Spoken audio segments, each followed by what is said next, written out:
Hey folks, welcome to Bear Mountain. Today we're just kind of going to do a bit of a walk around some of the projects that we got going. Today is May 3rd, and so things are starting to starting to grow here on the farm, and we just have pretty much finished up most of our biochar burn. We've got a few more times to go. I've got about, it's probably getting close to 50 cubic feet of biochar now out of this. And so things are just kind of starting to change. So I thought what we'd do is just kind of take a walk around, show you that project, how it's going, and getting things kind of cleaned up so we can get to getting a chicken pen built. And then kind of take a walk down to the tunnel. And we got a new tunnel that not a new tunnel, but we're changing a tunnel over that we used to raise flowers in crates that we're moving towards using it for in-ground growing of things like tomatoes and peppers. So I want to kind of show you, how we're getting started on that. So let's take a walk around and see how things look. Apple trees are definitely starting to come out. They're looking really pretty good at this point. I had to do a lot of work on this pie cherry tree here. We had a lot of dead wood in it, but it's starting to get some new growth on some of the branches. I don't know if you can kind of see it, but it's kind of looking like it's gonna, maybe get a little bit better, but we still got a problem with all the pie cherries being near the top of the tree. That's kind of a real pain in the rear end. But we got rid of most of the pruning slash from our big changes. We did a pruning video about we were pruning the apple trees, trying to get them down to size, and I'm down to just kind of a small pile of thing that I'm probably just going to use for burning in a burning pit or in a fireplace later on. But I kind of wanted to show you the pit that we've been using for making the biochar, and I've done like I think this was at least my 8th or 9th burn in this, and I did this yesterday, and just kind of show you that this pit is I burned a lot of material, and even so I'm only maybe about half full. And so what I'm getting typically after burning for about 4 or 5 hours, I'm getting about 8+ cubic feet of biochar out of each burn. And so starting with some pretty large pieces, and these are the pieces that didn't burn all the way through. So I'll just throw them in the next burn. I do have some material. You can kind of look over there, the blackberry. That's all I got left of all the blackberry I took out of this place. And so I'm getting that under control. I do have some brush in the back that I have to take care of. I'm going to turn that into char. And these are all going to be used, the char is all going to be used in the garden beds, particularly in the tunnels. So this pile right here represents a whole lot of cubic feet of biomass that we turned into char just using that pit over there that I just showed you. And this material, I've been mixing it with grass. I got to put some grass on the top of this last bunch that I put on here, but you can kind of see this is probably, the total pile is maybe about 10 feet, maybe a little longer, 10 feet long, about 2.5 feet tall, and probably again about 2.5 feet wide. So, I got to be approaching 50 cubic feet with this, plus what I'll throw on from yesterday's burn. And I probably got at least another 2 or 3 burns left before I finish this season. And this is all going to be going into the tunnels this next fall. So it's kind of like I'm just going to let it charge for the rest of the season. I'll cover it with grass and probably put some JMS on it a few times just to kind of give it some biology, so that by this fall, coming up this fall in September, it'll be ready to go for putting in the tunnels. Now, as we talked about before, in Tunnel 4 as an example, we're trying to get it to the point where the biochar is about 10% of the soil volume in the first 6 to 8 inches. And that's kind of the applications we're putting on a yearly basis for about 3 or 4 years. And that'll hopefully get us to that point. But thought you guys would like to see a big, huge pile of charcoal. So this area right here where you see where all the remnants of the blackberry are, this is going to be ultimately the chicken coop area. And there's water in here. I can get to it, and this is a pretty sheltered place from wind and stuff like that. So it should be perfect for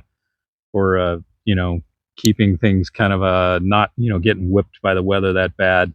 And my table grapes I really had pruned these guys so severely. Was really glad to see that they're starting to sprout. And so these white and red flame white I have white grapes and I have red flame grapes. These are both seedless type of table grapes, and we're going to be ready to start going to the next step of building a trellis over these guys probably in the next couple of months. So I'm looking at that as summertime. So it looks like I was successful in saving all of them, which is 6 of them. So that should be, once they get going again and I get a new central leader trained on these guys, it's going to be hopefully pretty productive. I kind of show this. Looks like a big mass of a perennial here, but this is all pink snowberry. It took like 5 years finally to get these plants to a really good size that they weren't, just decimated by the deer every year. So we're going to get a load of ornamental pink snowberries. Wouldn't it figure as soon as we get out of the flower business that we end up with, something that, does really well. But they're kind of a native to the Pacific Northwest, snowberries are, so they're doing really pretty good here. Well, this is kind of not inspiring. But what this is this is an area that we've been totally revamping. It had fabric cloth over it since we built the tunnel way back in 2011, and it's had crates on it up on blocks. So basically, the soil itself hasn't had really any biologic activity to it for a good, well, this will be 13th year that we're turning this around, and we're going to actually use this area in here to make kind of a great area to grow hot season stuff like peppers and our tomatoes. This plot is 50 feet long. The actual tunnel is 100-foot long. So I got 50 feet in the back, which is kind of where I run my fertilizer operation. I've got some crates that I've kind of just got some storage back there right now, but I'll be pulling those things out, and it's a great seed starting area. And so it's kind of be a combination of things. There's irrigation water in here. It's easy to get to. So the next step that we have to do is we have to define the beds. And what I'm thinking in here is I'm going to be able to put this thing is about 12 foot wide. The actual soil area is 12 foot wide by 50 feet long. And what I'm hoping to get in here is 3 good sized beds, keeping pathways that are about 18 inch if they're that big, big enough to walk on, but not so big that you're wasting too much space. And the center, as you can see, I've got a purloin in the center of it, and that will be useful for tying up tomatoes and or putting on netting if I'm raising something that requires netting. And that is kind of what we're planning, though, is to raise greenhouse type tomatoes. I've got a whole bunch of starts in here that I need to get in here in the next week. So the other thing that I'm going to be doing too is I mapped out that I'm going to need about 15 wires that I want to put in for the magneto electroculture, similar to what I did over in the other tunnel where we've seen great results on legumes and things of that nature. And I think what I'm going to do, though, is I'm only going to do half of it this year and the other half next year. Because what I want to see is well, let's see what difference it makes on like tomatoes and peppers. And so that's what's basically going to go in here in the next week or two. And so we'll do a video of setting up those electroculture wires and then showing the plantings. So right now, my next step now, we've gotten the soil compaction broken up. We used a broad fork on that, and we're going to be in the process now of applying Jadam microorganism solution at least 3 or 4 times before we actually get the tomatoes in the ground. We're shooting to get the tomatoes in the ground by the end of the month, which will be maybe a little bit late for tunnel purposes, but we should get a good long extended season and production out of it. And it'll definitely help the peppers, because in our climate, it just seems like the peppers, the hotter we can get things, the better they produce. Before we wrap this things up, I just did want to show you this. Now, you might remember in last week's video, we did a whole thing about knocking down the aphids on the lettuce. And the Jadam wetting agent plus the herbal solution made from eucalyptus did a fantastic job of knocking down these guys. Got no aphids left on these guys. I mean, there's some dead ones on here, but basically we're in really clean position. And I'm going to be starting to harvest on the spinach as well. I mean, look how the spinach changed. And it was like, I've got like 4 or 5 plants in the center that still aren't very well, and I may just rogue those guys out. But a lot of the other ones made a recovery. And, you know, as I talked about earlier, that the material that's in the Jadam wetting agent is potassium hydroxide, and that is a, you know, it's got a really good level of potassium mineral in it that's helpful to the plants. And so I think, you know, just from that standpoint, it also kind of gave things a bit of a boost.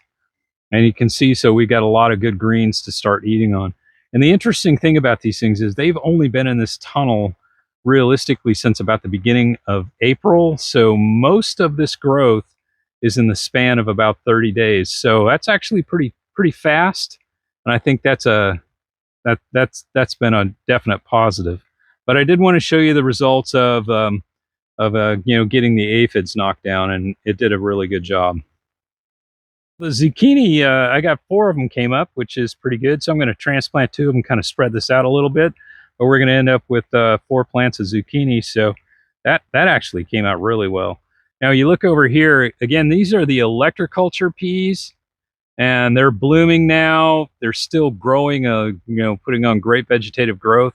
We're going to start getting some pods, I think, shortly. But they really did a good job. And I think the electroculture has helped. I only had to fertilize them a couple of times with the Jadam liquid fertilizer in the beginning at transplant time. But after that, they've really kind of taken off on their own.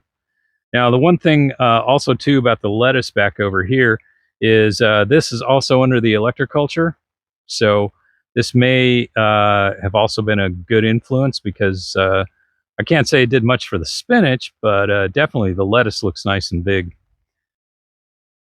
Doing a test here on the effects of mulches on growing onions in a mulch.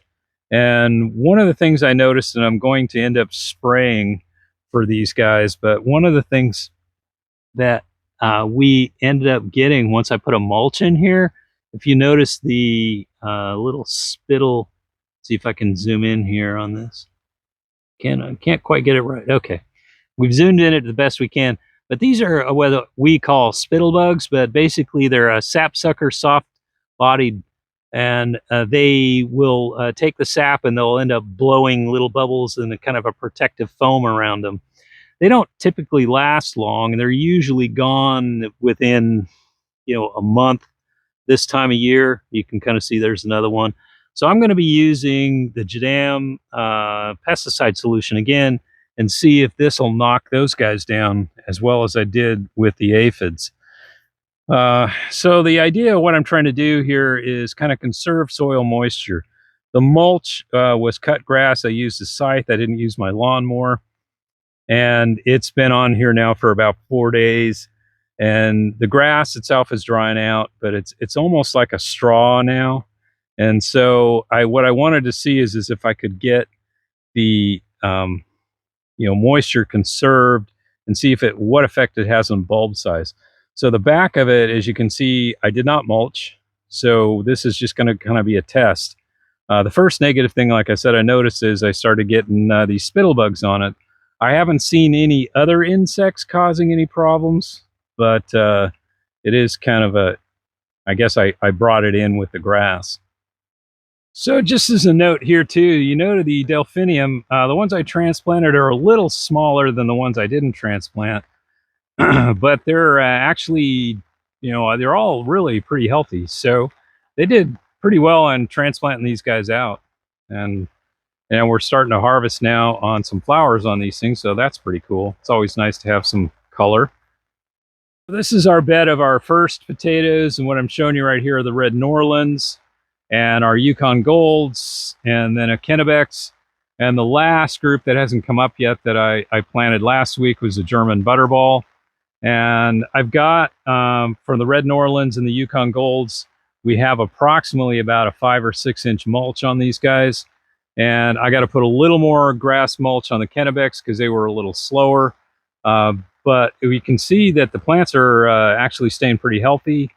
Don't see any problems. I have started to see the beginning of some blooms on things. So I might be able to get some new potatoes out of these guys, I'm hoping, by the end of the month. So these are the non-electroculture peas, and they are significantly smaller. However, they went into putting out pea pods a lot faster than the other variety, or I shouldn't say the variety, but the other planted area. So it's kind of interesting. I got a bit of a trade-off going here. I got a lot more blooms, and so I'm going to have a pretty good pea crop, but they're definitely not as tall as the electroculture ones. I'm thinking the electroculture ones are just starting to get their blooms going, so they're moving from the vegetative stage to this, and these guys moved out of the vegetative stage into the bloom stage pretty fast. And the plants themselves are maybe 1.5 feet tall, whereas the other guys are approaching 2 feet plus. So I don't know. It's kind of looking like, I guess we'll see what the productivity of it is. I mean, if I end up with more peas on the non-electroculture one, I guess having more plant doesn't really mean that much. Okay, well, it's starting to rain pretty good now, so I'm going to kind of cut this video short. Just kind of wanted to show you how things are moving along in the mid-late spring garden, and we're really just starting to get to the point where we're going to start putting in our summer stuff. As you can kind of tell, we're moving kind of away from having a whole lot of open field growing. And a lot of the reason for that is we have a lot of deer pressure.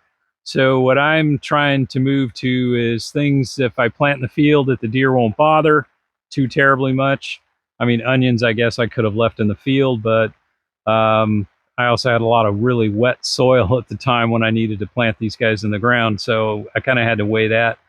But the idea, I guess, on a lot of this stuff is I'm going to probably, as we move forward, get a better system going on the tunnels that we own and get more productivity out of that, because I can almost gain an extra growing season in a sense inside the tunnel.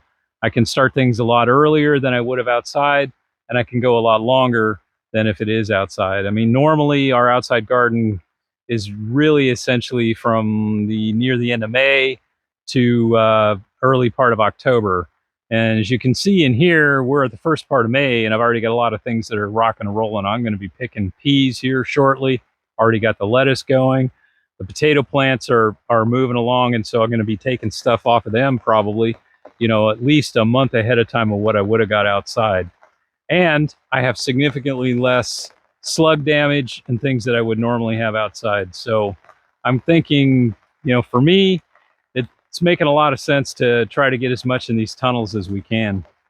So that's it, kind of wrapping it up. I want to say thanks for watching, and as always, stay safe out there, and we'll catch you in the next video. Bye-bye.